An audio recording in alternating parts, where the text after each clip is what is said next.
86, 82. 1976. Non lo sé. 20 anos aproximadamente.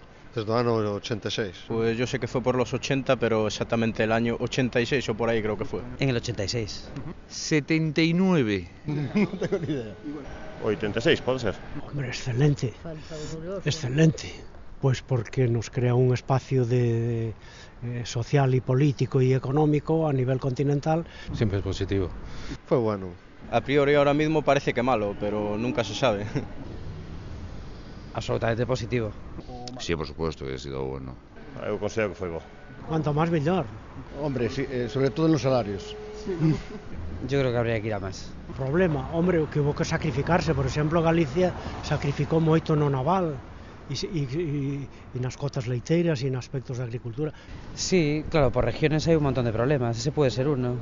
Algunhas das cuotas que impón, por lo que vexo, é pola agricultura, por aí. Hay muchas diferencias entre determinados países, ¿no? O problema é dos galegos, que sempre estamos con que chorando de un lado para outro en vez de tirar para adiante.